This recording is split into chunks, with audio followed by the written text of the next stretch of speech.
Hey everybody, Matthew here from miniwargaming.com. How would you like to make a miniature war game with me?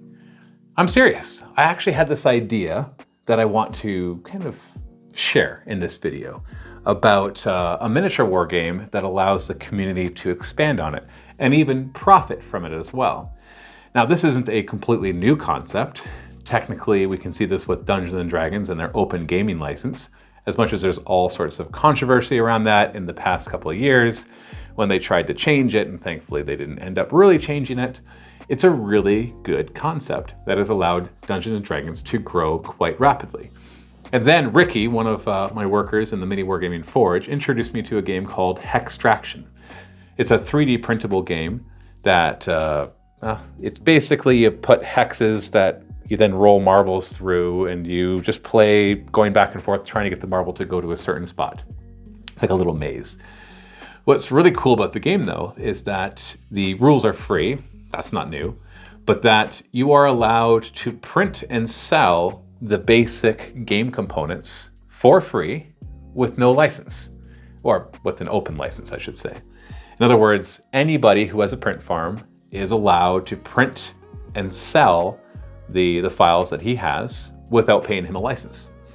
And that is a cool idea. It's, like I said, it's not new, but it's kind of new. It's new in this industry.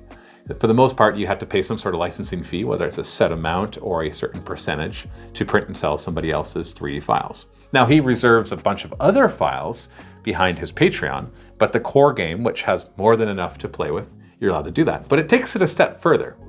You are also allowed to design your own tiles using his system and print and sell those, or sell the STLs without giving him any licensing. Now, I think it might require attribution, but that's about it. Now, this gave me the idea. I thought that is such a neat concept, because what it does for him is it helps his game to be way more popular, and then he can sell the stuff that he wants to sell for the game as well. And it allows the community to add to the game and make money from it. We see this once again with D&D. I wish that Warhammer did this. I wish so badly that Games Workshop followed in a similar approach. And you might think it's such a bad idea. They shouldn't do it. It's not going to be good for them. But I strongly disagree. If you go on sites like DM's Guild, you will find tons of digital and physical products that people have created that go with D&D. If you go on Kickstarter, you will find many Kickstarters, some of them making multi-millions of dollars, that create modules to go with D&D. So why has this idea not caught on in the miniature wargaming market? Maybe because it's smaller, not as mainstream? I don't know. I really don't know. We do have some companies like One Page Rules, which allows other people to add factions to One Page Rules without paying a licensing fee, and then they can sell those factions as well. So that's something. So cool. Thank you, One Page Rules, for doing that. But I want to go a step further. I want the game itself to have an open gaming license in this industry. And I want to take it even further and have the community have a much bigger say in how the game is developed. Now, I've got this idea for a setting. The setting itself, the lore and the IP behind the setting, would not be open source. That's something that I hold dear. This is a passion project, something that I've wanted to work on for quite a while, and I have been working on for quite a while. And I really want to get into it further. Now, before you go saying, Matthew, you've got enough projects going on, this is something that I'm so excited to do that I'm doing it like outside of company time. I'm doing it, I'm thinking about it while I'm working at the gym. I'm thinking about it when I take naps. I'm thinking about it in the evenings when normally I'd play video games or play with my kids or something. Like, not that I don't play with my kids because I'm thinking about this idea, but you understand what I'm trying to say.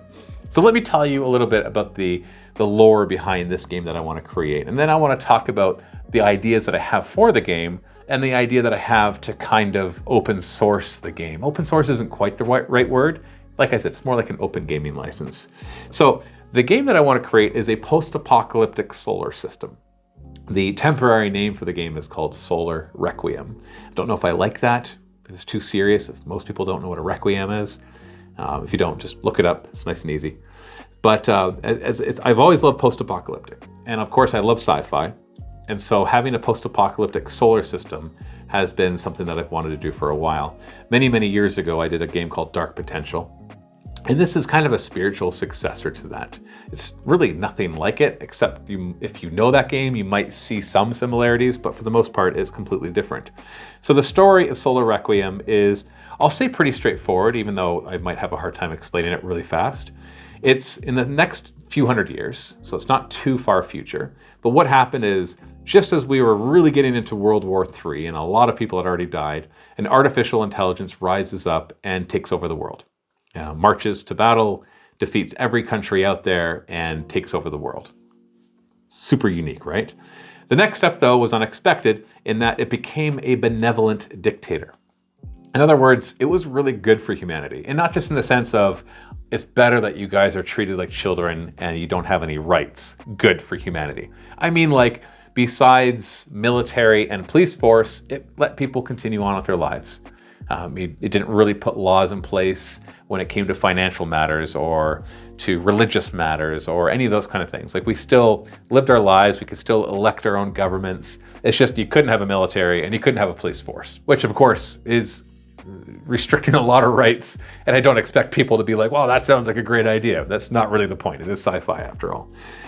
And the one thing it did do, though, over the next 100 years, is it would pour tons of money, ridiculous amounts of money, into science. Any type of scientist would get instantly rich by being employed by this AI.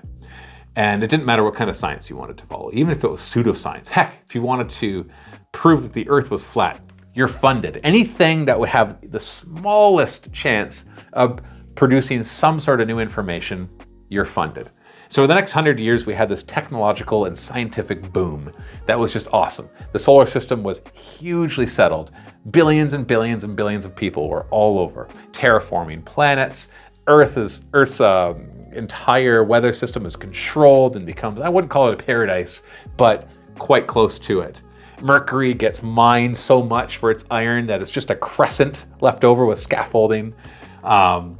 We have a Dyson swarm that has started to be created. We're talking DNA manipulation so vast that it creates new subspecies of humans. Cybernetics so integrated that you have people who are almost purely robotic. One thing that they never seem to crack, though, is faster than light. I want it to stay in the solar system, so I put this into the lore that there are no wormholes, there are no warp drives, and you can't even go super fast. It still takes months to traverse the solar system. One thing I really like about the solar system in real life is how vast it really is. But sci-fi often makes it feel really small by having really fast travel, which is fine because then it makes it more about the galaxy or about the subsector or sector than about just the solar system. But I want the solar system to feel vast. Easiest way to do that, travel time is long. Anyways, don't want to get into too many details here. 100 years after the AI conquered, it disappears. Nobody knows why. One day they wake up and the entire robotic army and police force is gone, just completely gone. And nobody knows why. Some suspect sabotage, some think that the AI just upped and left, but nobody has any evidence of where they went. Everything then turns to war, of course, because, humans and everything. And we have what's called the Solar Wars. And these are so intense, factions fighting against factions, that basically destroy most of humanity. And this is where the post-apocalyptic comes in, that this once vibrant solar system is now post-apocalyptic. But I wanted to have super fantastic locations. Like, for example, Mars, the scientists decided to create a particle accelerator that was the size of the orbit of Mars. It didn't orbit Mars, it's the size of the orbit of Mars. And when they turned it on and shot around the first particles, it creates a black hole that is now consuming Mars. And they are a binary system of Mars and this black hole as they continue to orbit the sun. Don't tell me that science doesn't work that way. I don't care. And there's a moon around Saturn that has been completely terraformed into an alien planet. It's not actually alien, it's just so many genetic experiments that you go there and it would feel like an alien world. And so on and so forth. You have just the craziest stuff. It's not really hard sci-fi, but it's based off of hard sci-fi concepts, if you want to look at it that way. And that's the lore, that's the universe, or not the universe, but the setting. The first miniature game that I want to create in it is a skirmish game where you are a band of survivors or cultists or crazed robots or whatever it is that you want to be. and going around salvaging scrap and everything else like that. Now, I want to create an entire series of videos where I talk about game design, specifically on things that you should think about and concepts you should think about for game design. So if you're interested in that, leave me a comment below and I'll make sure to continue on that. Especially if you have specific questions or ideas, leave a comment on what I should talk about. But the top-down idea of this game is that it's going to be designed for campaign play. So you can play one-off games, but it's really every decision that I'm making is based on the idea that I want things to upgrade, get injured, and for there to be progression in the whole thing. So like, for example, one thing I think about when I look at that is how simple the rules are versus complex. So you look at a game like, let's take Warcry, for example. Warcry, Age of Sigmar's Warcry. Warcry is a skirmish game, played with just a handful of models, so I thought, great, this will be good for campaign play, because in my mind, when you get fewer models, you can have more rules. And when you get more models, you have less rules, because you don't want the game to take ridiculously large amounts of time and get too complex. Well, it feels like Games Workshop with that game had the opposite idea. They're like, if we're going to have less models, we should simplify the rules. And the problem with simplifying the rules is that there's no room really for growth in the units. So in Warcry, for example, when you attack, you just roll your dice and that's it. There's no defensive roll, there's no roll to wound, there's no rerolls really. You just roll once. It's a great game, by the way. It's a lot of fun. But it doesn't really have a good campaign system because of this. Because when you just do that, what do you upgrade? When you only have like 3 stats, what upgrades? Any little upgrade you would give there makes a huge difference. Couple that with the fact that it's D6s and you get even less difference between the different units and all of that. Like I said, the game is solid, it's a lot of fun, but it doesn't really allow for a cool campaign system where you can upgrade stuff in between, and that those little incremental upgrades add up to big upgrades, but individually are not game changing. So you look at it like a Necromunda, for example, from Games Workshop, and it does a better job of allowing you to upgrade between games because it has more stats. Like, for example, you have a weapon skill and a ballistic skill, but you also have intelligence and cool and willpower. So you have more things that can be upgraded, each that has a different purpose.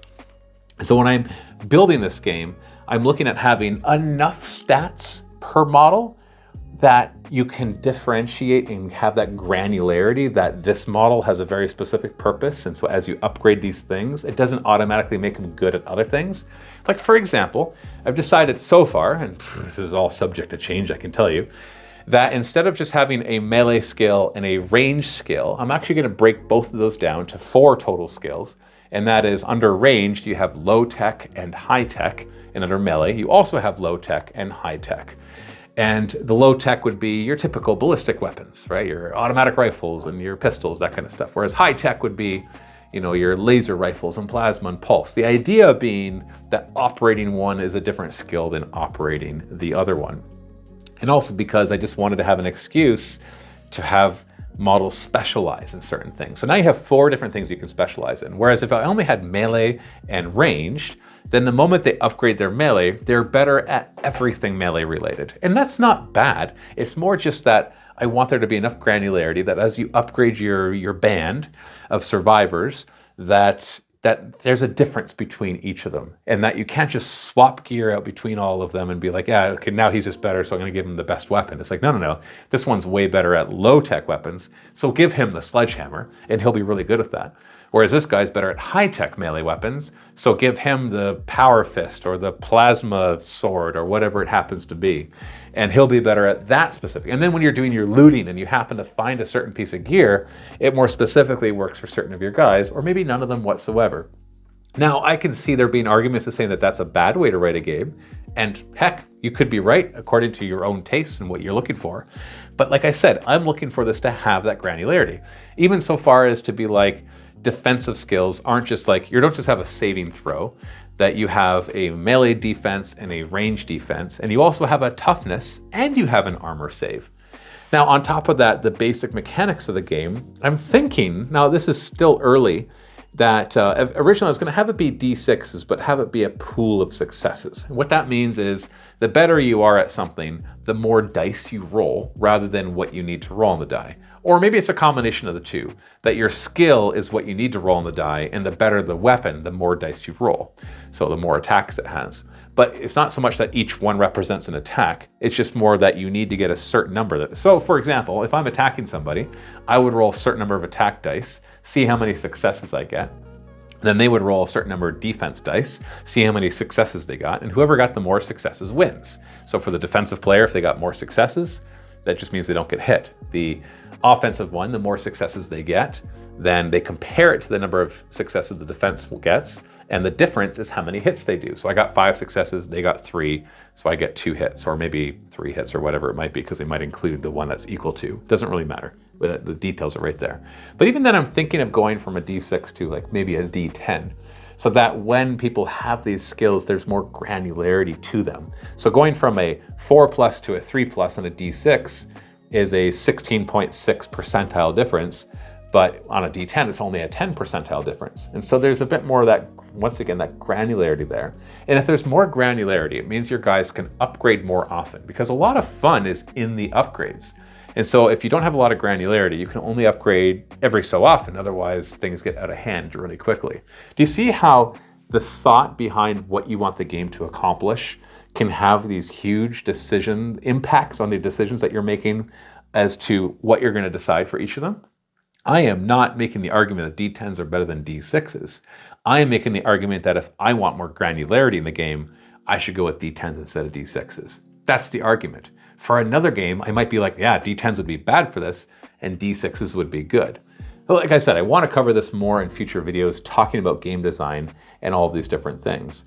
What other things do you have to think about when you design a game? One of them is an activation system. So we have a lot of different types of activation systems out there. On the simplest, you have I go, you go versus alternate activations. Now that's very simplistic. They subdivide way more than that.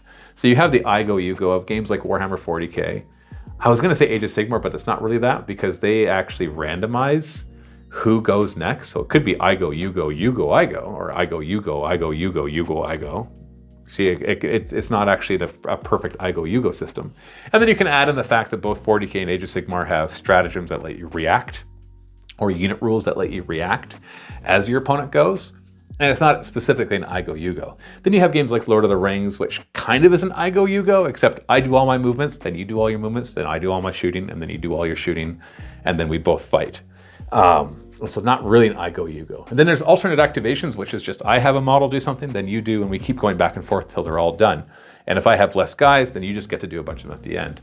But there might be some more stuff to it, like BattleTech says, well, if you're outnumbered, they have to activate more guys, which is proportionate to how many you have. So if they had 4 versus your 2, they would activate 2, 1, 2, 1. But then BattleTech has you do damage all at the same time, so it almost doesn't matter that that's the case, except it does tactically. So there's a lot of different activation systems that you can pull from.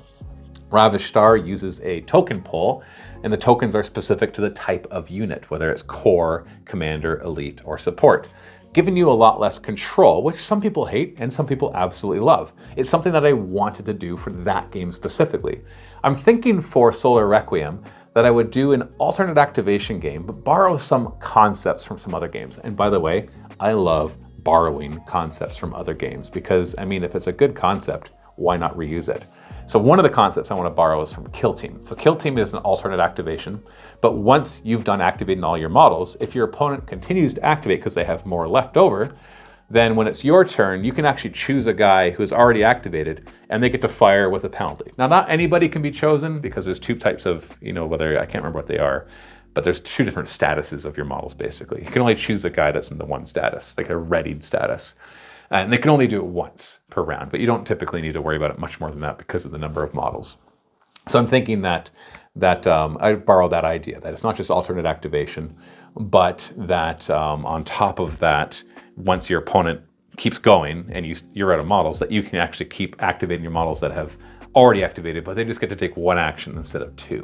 So it's a more limited turn. But it allows for people who have lost some of their models or are playing a more elite army to be able to make the difference that an action economy game usually matters, because action economy is basically like whoever has more actions, even if they're weaker, usually does better. And so it's harder to play elite armies in an action economy game like an alternate activation. Whereas I Go, You Go doesn't worry about that as much because those elite guys might just have enough firepower that they can make all the difference. Whew, I'm talking really fast here about a lot of different things. But I think you're starting to get the idea of where my head is at with everything.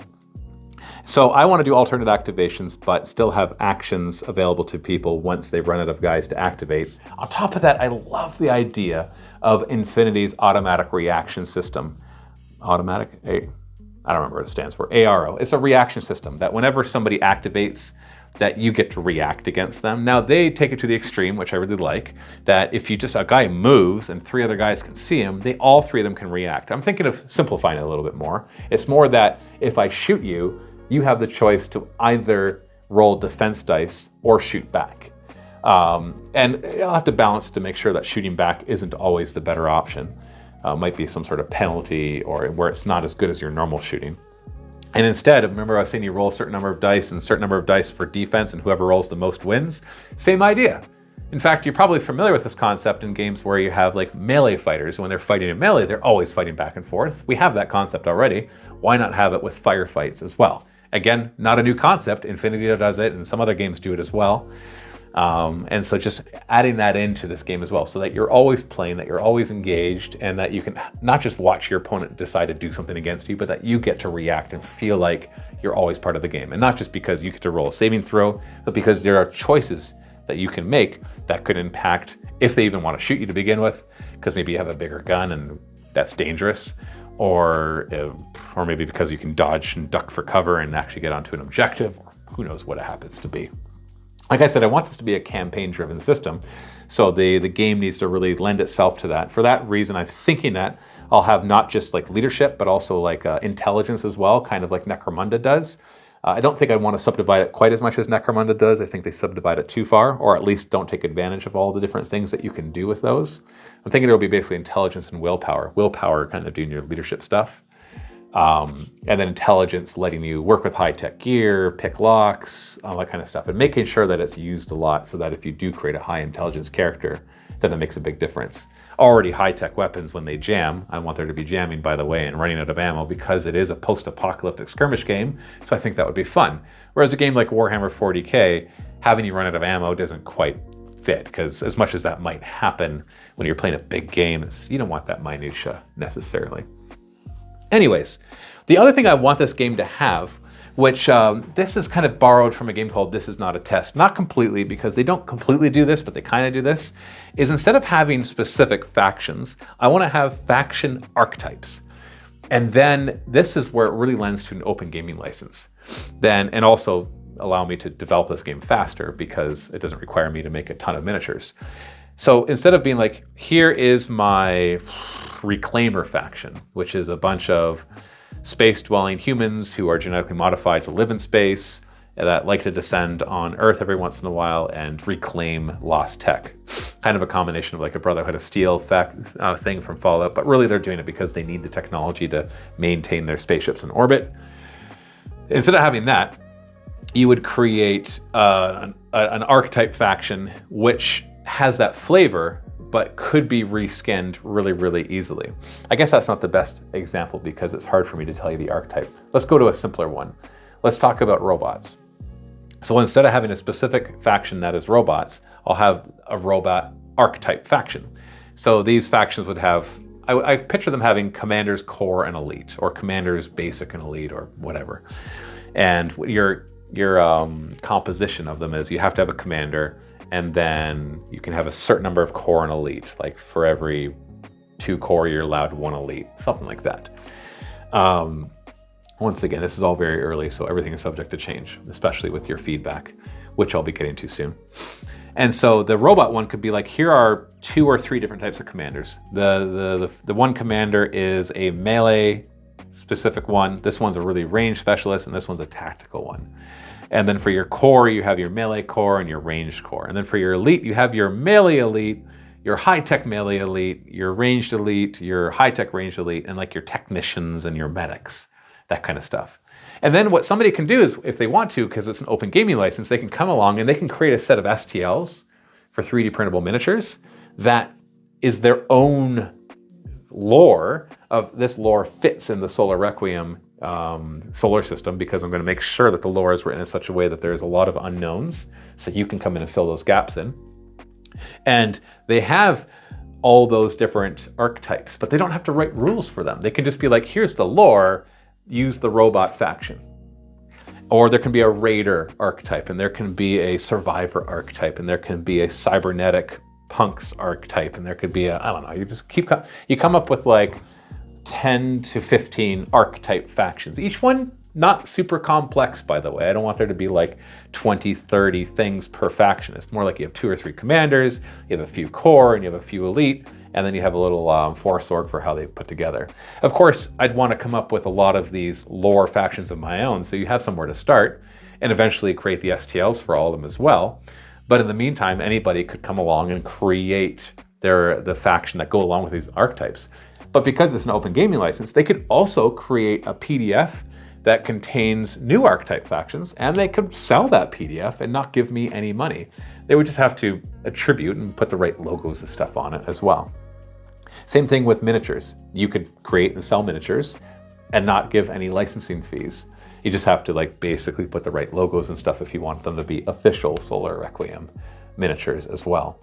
You can even go as far as to create a campaign book and sell that, or run a Kickstarter to do all these things. Of course, the game has to get popular enough for people to want to do these things, but that's the idea. By having everybody have access to it, assuming the game is good and the setting is good, that it could really grow, and then it gives other small content creators or product creators the chance to actually create something that can make them money without having to go through the full gambit of having to create rules and a setting and miniatures. Now it's like, oh, I'm good at miniatures, so I'm going to create miniatures.